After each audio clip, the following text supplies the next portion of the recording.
Hello everyone, welcome back to our YouTube channel. तो आज का जो हम टॉपिक डिस्कस करेंगे वो है अमेंडमेंट ऑफ द कॉन्स्टिट्यूशन। लेकिन उससे पहले prelims revision carnival UPSC CSC 2020 start हो चुका है ऑलरेडी, और हम आपको स्पेशल क्लासेस फेस्टिवल्स भी प्रोवाइड करें जो 5 सितंबर से 2020 से स्टार्ट हो चुका है। हमारे यहाँ आपको 400 फ्री लाइव क्लासेस भी प्रोवाइडेड हुई हैं, और उसके साथ Unacademy UPSC championship 2.0 all India free mock test series भी दे रहे हैं। उसके बाद UPSC CSC prelims 2020 to 21 paper 1 GS पे, और आपको यहाँ पे एक चांस ही मिल सकते हैं कि आप यूपीएससी सीएससी टॉपर से मिल सके, एजुकेटर से मिल सके, और आपको सब्सक्रिप्शन स्कॉलरशिप भी मिलेगा। अब ये सब जो हम चैंपियनशिप होने वाली है वो ऑलरेडी कुछ टाइम पे हो गई, जैसे 30 अगस्त और 6 को हो गई है, और जो आगे होने वाली है वो है 13 सितंबर, 20 सितंबर, 27 सितंबर। तो आप सबको एनरोल करना चाहिए। उसके बाद हम देख सकते हैं हमारी प्रिपरेशन ऑलमोस्ट सबकी कंप्लीट है, बट हम सबको एक गो थ्रू करना बाकी है अपनी पूरी प्रिपरेशन के लिए, ताकि हम 200% बिल्कुल प्रिपेयर रह सके अपने एग्जाम के लिए। हमें पता है बहुत कम टाइम बचा है, तो आप अपनी जो ये प्रिपरेशन है आप हमारे अनअकैडमी के इस कोर्स में स्टार्ट कर सकते हैं। अब इस वन सब्सक्रिप्शन से बहुत अनलिमिटेड बेनिफिट्स है, जैसे हम अपने घर से पढ़ सकते हैं, हमें अनलिमिटेड एक्सेस है सारे रिसोर्सेज के, हमारे यहाँ टॉप एजुकेटर्स हैं जो एक प्लेटफॉर्म पे है। उसके बाद हमारा फुल सिलेबस कवरेज है, डबल डाउट क्लियरिंग सेशन है, प्रॉपर आपको लाइव टेस्ट सीरीज देगा ताकि आप जितना प्रैक्टिस करो उतना ज़्यादा अच्छा है आपके लिए। उसके बाद हम आपको सारा जो स्टडी मटेरियल है वो सब आपको पीडीएफ फॉर्मेट में प्रोवाइड करेंगे, और आंसर राइटिंग सेशंस तो आपकी डेली होती रहेंगी साथ में।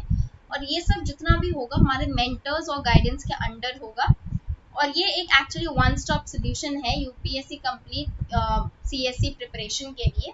हमारे यहाँ के प्रॉपर स्ट्रक्चर्ड बैचेस हैं एजुकेटर्स के साथ, और बैचेस है हिंदी, इंग्लिश और बाइलिंगुअल। बाइलिंगुअल का मतलब है दोनों लैंग्वेज में आपको समझाया जाएगा, as well as late night other 2 year batches है। आपको 100% सिलेबस कवरेज होगा, वो काफ़ी सारे ऑप्शनल्स के साथ है।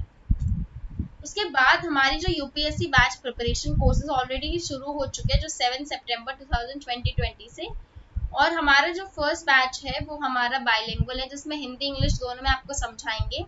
उसका जो सेकंड है वो सिर्फ हिंदी में, जिसका मटेरियल और आपका मीडियम ऑफ लैंग्वेज सिर्फ हिंदी में, जो लोग सिर्फ हिंदी में कंफर्टेबल होते हैं एग्जाम देने में।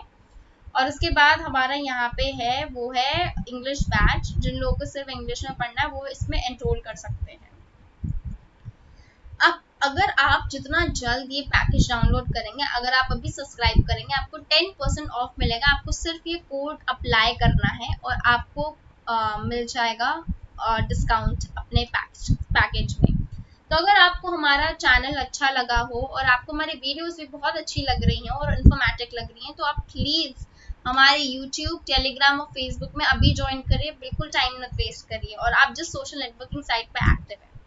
उसके बाद हम आज का जो टॉपिक है वो हम बात करते हैं कि अमेंडमेंट ऑफ द कॉन्स्टिट्यूशन। अब हम देखते हैं बाकी सब जितने भी रिटन कॉन्स्टिट्यूशन, उनकी तरह भी जो कॉन्स्टिट्यूशन ऑफ इंडिया वो भी एक प्रोवाइड करता है आपको कि आप चेंज ला पाओ। चेंज मतलब जो आपको कॉन्स्टिट्यूशन को आप एडजस्ट कर सको अपने टाइम और नीड के हिसाब से। अब इसके बहुत सिंपल प्रोसीजर्स हमारे अमेंडमेंट में लिखे गए हैं, जो काफ़ी इजी भी नहीं है और काफ़ी डिफिकल्ट भी नहीं है। जैसे ब्रिटेन में काफ़ी इजी है एक अमेंडमेंट करना कॉन्स्टिट्यूशन को, वेराज यूएस में बहुत डिफिकल्ट है कॉन्स्टिट्यूशन को अमेंड करना। तो हमारा क्या है, बीच में है, ना बहुत ज़्यादा फ्लेक्सिबल है ना बहुत ज़्यादा रिजिड है, तो एक प्रॉपर सिंथेसिस है दोनों का।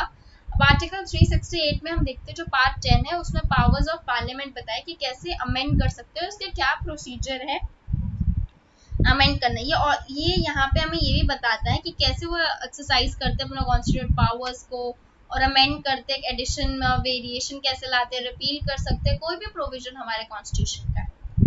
उसके बाद है वो however the parliament can not amend it's provision which is form the basic structure.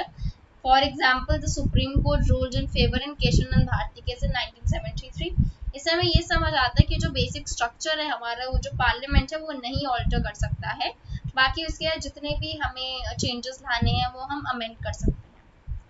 अब हम आते हैं प्रोसीजर्स की बात करते हैं। जो आर्टिकल 368 में प्रोसीजर लिखा है, और जो फर्स्ट प्रोसीजर है कि एक अमेंडमेंट ऑफ कॉन्स्टिट्यूशन वो है इंट्रोडक्शन ऑफ बिल। क्या हो सकता है, वो दोनों हाउसेज में से किसी में भी इंट्रोड्यूस हो सकता, बट कोई भी स्टेट लेजिस्लेचर में नहीं हो सकता।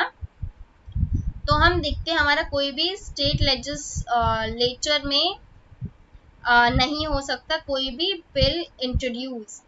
अब ये जो प्रोविजन है वो बनाया है कि कोई स्टेट लेजिस्लेचर में नहीं होगा हमारा बिल यूज, और उसके बाद ये कोई भी मिनिस्टर भी कर सकता है या फिर कोई प्राइवेट मेंबर भी कर सकता है। तो उसको बेसिकली कोई भी बिल इंट्रोड्यूस करने परमिशन चाहिए, उसको कोई भी परमिशन नहीं चाहिए होगी।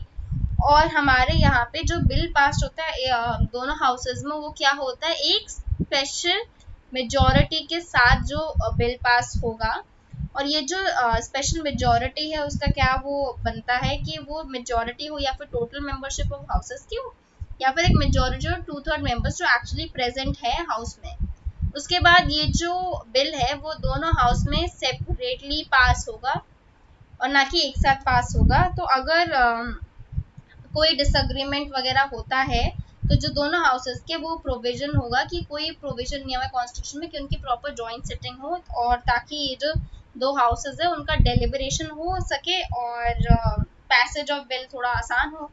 और अगर कोई बिल अमेंड करना है तो उसके फेडरल प्रोविजंस हमें देखने होते हैं ऑफ द कॉन्स्टिट्यूशन, और वो उसी समय रैटिफाइड हो जाता है जो वहाँ पे हाफ ऑफ द स्टेट्स बैठे और बाय सिंपल मेजॉरिटी जो members of the house present है वोटिंग के लिए। उसके बाद आफ्टर द जब ये बिल पास हो जाता है दोनों हाउसेस से, उसके बाद ये स्टेट्स जो लेजिस्लेचर वो इन्हें रैटिफाई करती है जहाँ पे ये बिल प्रेजेंट होता है, जो प्रेसिडेंट उसे असेंट देता है, मतलब उसे उस बिल को साइन करता है।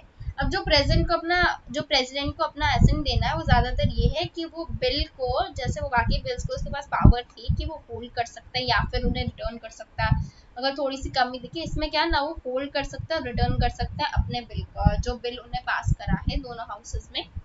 और इसके बाद ये जो बिल है वो एक्ट बन जाता है। अब आते हैं कि आर्टिकल 368 में टू टाइप्स ऑफ अमेंडमेंट की बात करें, एक तो जो स्पेशल मेजॉरिटी ऑफ पार्लियामेंट की बात करी है और एक the ratification of simple majority by the states है।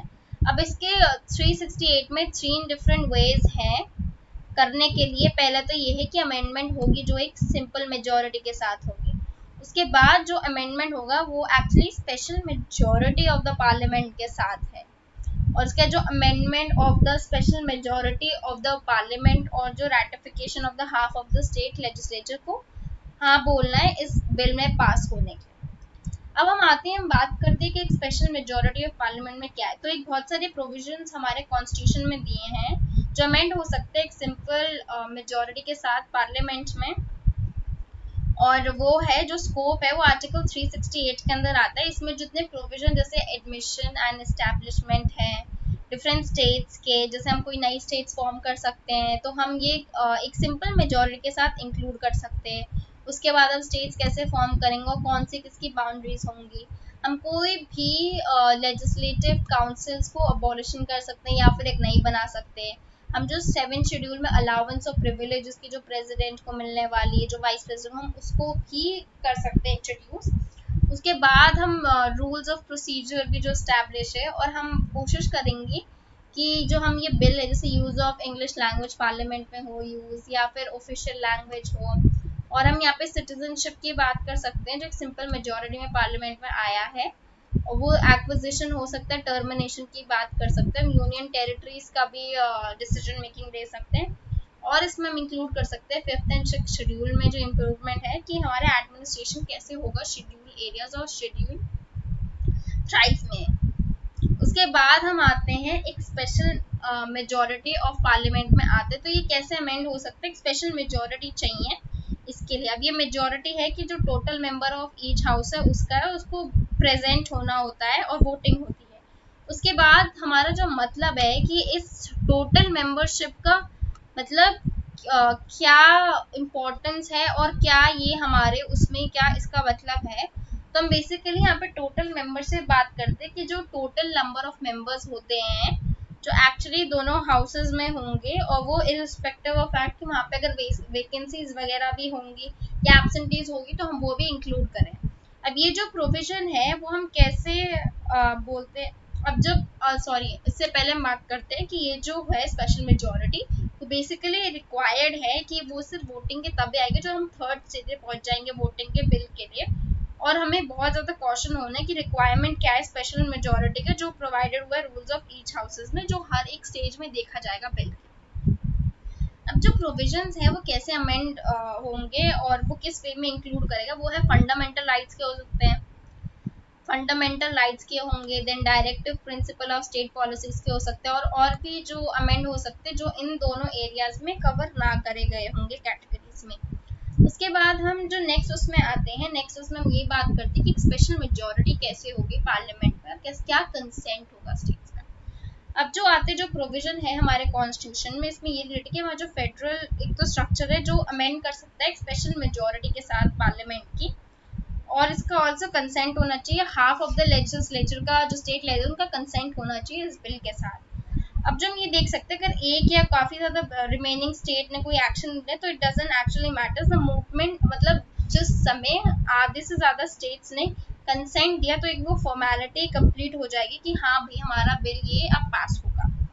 अब यहाँ आते रहते कि हमारे यहाँ पे एक्चुअली कोई टाइम लिमिट नहीं है कि कितने टाइम में कितने ड्यूरेशन में ये बिल एक्चुअली पास होना चाहिए, और ये काफ़ी वे में अमेंड हो सकता है। जैसे इसके अंदर हम कर सकते हैं इलेक्शन ऑफ प्रेसिडेंट और उनके कैसे होना चाहिए, और उसके बाद हम बात कर सकते हैं जो एक्सटेंड एग्जीक्यूटिव पावर्स के पास है यूनियन एंड स्टेट्स की, और जो हमारे सुप्रीम कोर्ट हाई कोर्ट के हैं उसका डिस्ट्रीब्यूशन क्या होनी चाहिए लेजिस्लेटिव पावर्स की, जो स्टेट एंड यूनियन के बीच में क्या कैसे डिवाइड होना चाहिए, और हमारी जो लिस्ट आती है जो 7 शेड्यूल में आती है और है रिप्रेजेंटेशन ऑफ स्टेट्स जो है पार्लियामेंट की। उसके बाद the power of parliament to amend the constitution, उसका क्या प्रोसीजर जो आर्टिकल 368 में दिया हुआ है। अब हम एक इम्पॉर्टेंट चीज़ पे आते हैं जो क्रिटिक्स ने क्रिटिसाइज करा है कि हमारा अमेंडमेंट प्रोसीजर को हम कैसे हमारे कॉन्स्टिट्यूशन में है और उन्होंने किस ग्राउंड्स में क्रिटिसाइज करा है। तो पहला जो आर्ग्यूमेंट ये है कि हमारी कोई स्पेशल बॉडी नहीं है जो एक्चुअली देख सके कि अमेंडिंग कैसे चल रही है कॉन्स्टिट्यूशन की, लेकिन हम यूएस में देख सकते हैं, अगर उनका एग्जांपल है कि वहाँ पे एक प्रॉपर बॉडी है जिसे हम कहते हैं कॉन्स्टिट्यूशनल कन्वेंशन जो यूएस में है।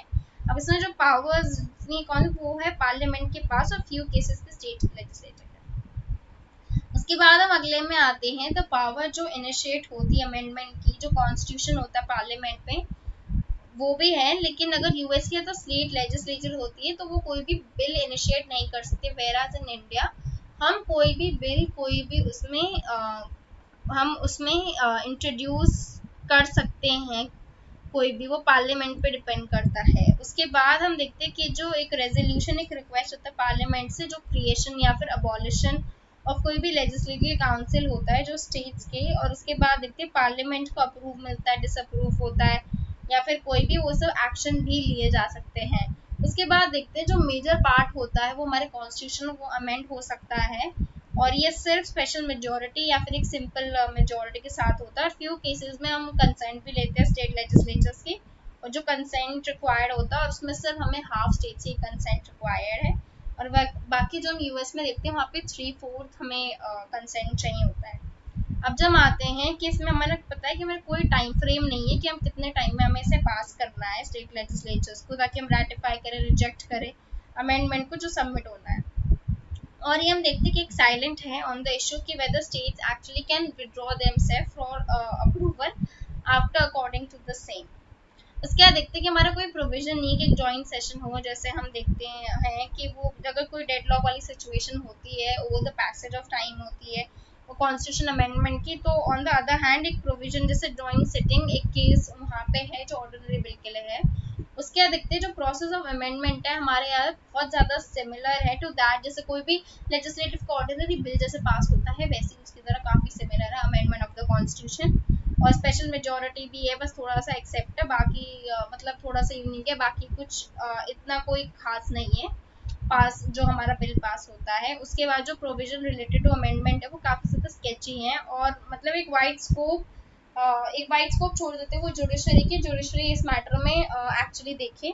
उसके बाद इतने सारे डिफेक्ट्स के बाद भी हम ये डिनाई नहीं कर सकते हैं कि हमारा जो प्रोसेस है वो बहुत ज़्यादा सिंपल है और इजी है, और काफ़ी ज़्यादा मतलब टाइम के हिसाब से चेंज हो सकता है, जो नीड्स होती हैं सिटीजन्स की और जो टाइम के साथ काफ़ी चेंज होता है। अब ये प्रोसीजर काफ़ी ज़्यादा फ्लेक्सिबल भी नहीं है ना बहुत ज़्यादा रिजिड है, और ये अगर फ्लेक्सिबल होता तो कोई भी रूलिंग पार्टी आकर अपना चेंज करके जाती है अपने विम्स और फैंसीज के हिसाब से जो उन्हें करना होता, कोई भी फंडामेंटल राइट्स को चेंज करना हो सकता है। तो इसमें जो के.सी. वेरा ने उसने कहा है बेसिकली ये एक स्ट्राइक है, बैलेंस बिटवीन द फ्लेक्सिबिलिटी और रिजिडिटी के बीच बैलेंस उन्होंने स्ट्राइक करा है। अब पंडित जवाहरलाल नेहरू ने भी कॉन्स्टिट्यूशन असेंबली में ये कहा है कि while we want this constitution to be a solid permanent as to make it, और यहाँ पे कोई परमानेंस ऑफ कॉन्स्टिट्यूशन नहीं है, there should be a certain flexibility if the constitution is being rigid and permanent, uh, then uh, then actually it will actually stop our nation's growth and the growth of living as a vital organic people। तो मतलब अगर rigid होता तो हमारी growth जो होती है वो रुक सकती है। जैसे बी.आर. अम्बेडकर ने भी इसमें थोड़ा सा बोला है इसका कि द असेंबली है उसमें रिफ्रेन नहीं करा है कि कोई भी फाइनल है या फिर कोई भी चेंज नहीं हो सकता, फिर कोई पत्थर की लकीर नहीं है जो चेंज नहीं हो सकता। तो इसने कहा कि कॉन्स्टिट्यूशन जो चेंज हो सकता है, जैसे राइट टू अमेंड, जैसे हमने कनाडा में देखा, making the amendment subject to fulfilment, जो लोग के टर्म्स एंड कंडीशन के हिसाब से चेंज होती है, जैसे ऑस्ट्रेलिया अमेरिका में। और इसने provide correct proper procedure provide हुआ है कॉन्स्टिट्यूशन अमेंडमेंट में। उसके बाद के.सी. वेरा ने काफ़ी ज़्यादा एडमायर करा the variety of amendment procedure जो हमारे एक्चुअली कॉन्स्टिट्यूशन में मेंशन्ड है।